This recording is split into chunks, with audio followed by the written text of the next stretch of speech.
Yo, what's going on, guys? As promised, we are back with episode 5 with that game coming against the Central Coast Mariners. Just having a quick look at the leading goal scorers. So Kakachi has shot up there into 7th place overall for a left back. A left back. I'm not sure where that Milunosevic guy plays. I'm assuming it's up top. 9 goals in 10 games is incredible. Lafondra striker, Davila Cam from the Phoenix. Petratos, Cam/winger. Toivonen up top. I think Ingham is a striker. And then Kakachi, a left back, with more goals than Gary Hooper. That is crazy. Absolutely crazy. More goals than David Ball as well. I mean, I know Ball has been playing on that wide, he's been playing that wide midfield role, but Kakachi, man, definitely up there with probably one of the best players going around in the league at the moment. Central Coast face uphill battle against Wellington. That's damn right, especially when they're coming over here to Sky Stadium. It feels like just the other day we did actually play the Central Coast, so hopefully we can pick up another win against them, which is exactly what we have done. And David Ball, the man we were just talking about saying doesn't get too many goals, has actually gone and picked one up there. So he's got that. Tommy Orr missing a penalty for the Mariners, which I guess is kind of similar to their real life form. They have been greatly out of luck and out of fortune, not only this season, but in quite a few seasons recently. So we're just going to keep going here, keep moving this along. Our players are actually doing, they're moving along nicely. Ollie Sale moving up towards 65 overall, which is going to be good, creating a bit of pressure for Marinovic. And with that win as well, we have now gone 10 points clear. Sydney do have a game in hand, mind you, but things are looking good for Wellington here at the moment. I think we're a quarter of the way through this season, and we've only dropped 2 points. Actually, we're more than a quarter of the way through the season. Now, I did say, obviously, if there were any signings you wanted me to make, let me know, because that is probably going to be, risk of losing 5 players. Interesting. That is probably going to be in the next episode. We're going to be going through the January transfer window, so make sure you get your suggestions in for that. And just here. Just let you know, following players' contracts expire soon. Luke De Vere, Matty Steinman, Gary Hooper, Hodson Weehangi, Josh Soterio. With 6 months or less remaining on their contract, any players of 23 years or older can negotiate to join another club on expiry. Okay, we might have to go and try and renew these guys' contracts very shortly. I'm trying to think who it was now. How can you show how much longer? Oh, there we go, contract expiring. Contract expiring in 7 months. Zach Jones, we will... You know what, I'm going to do this off camera because I think it could take quite a bit of time. But we will definitely go and try and re-sign all of those guys as much as we can. And I will check those monthly scouting reports off camera as well, because I think that could be rather tedious and boring, and I don't really want that, guys. You guys to be experiencing that. Next step on Wellington's title road is the headline there. I was trying to think of the word that I was trying to say. Western Sydney, again, with just the 2 wins. Central Coast, still no wins in Melbourne City with just the 1. It's absolutely crazy.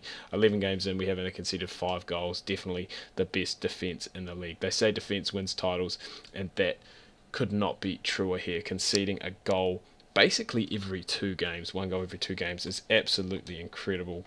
Right, we move on now to Western Sydney play at Bank West. I was going to say Bankstown, Banks West Stadium, I'm pretty sure, which is the same place as the Parramatta Eels. And Timmy Payne getting on the score sheet for, I believe, his first goal of the season, along with our main Mexican man up top, Davila. And I might actually bring Gary Hooper back in, just because I don't want him getting too pissed off with the way things are. So, you know what, let's bring Piscopo back in. I mean, these guys are still happy, which is good, and they're sitting on the bench. Like, they've been on the bench for quite a while now, and they're fairly happy, so we'll definitely go and take that. We'll move Soterio off again, and we'll put Hooper back up top, just because Ball is a bit more of a workhorse, it must be said. And we will just check before that next game on Luke De Vere's fitness, because it didn't look like it was great. And I think we do have one coming up shortly, I believe. Coming up to Christmas. I'm just going to cancel this. We might actually get into that transfer window towards the end of this episode. So I'm kind of hoping that we can get that youth academy up sooner rather than later as well, just so we can get that objective done, because I don't really want to be hanging around doing that and the board not being happy with us because we haven't done what they have asked. So hopefully we do have a game. Yes, we do have one just before. There we go, beautiful. Just before the new year, and we do have a game on New Year's as well.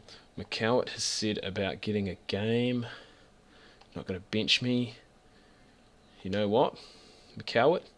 You're in, mate. You're in.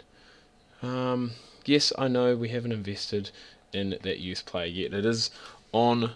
It's in the process. It's happening in the background. Just calm your farm. Things will be alright. Don't panic. It will be all good. Right, let's bring McCowett in again, just because I want to keep him happy and I want to keep him at the club.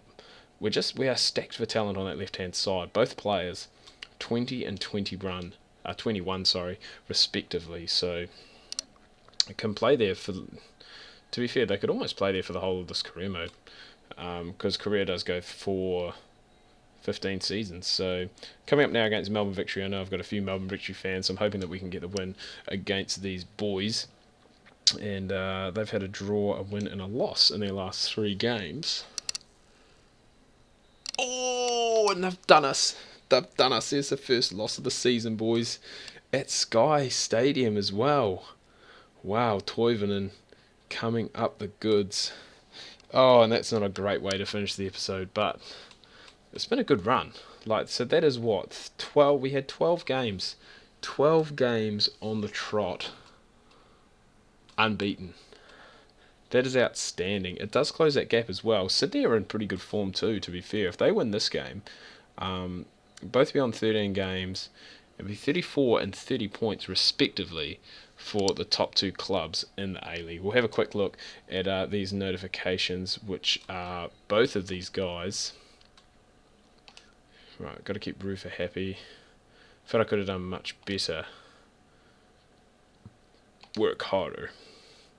Work harder.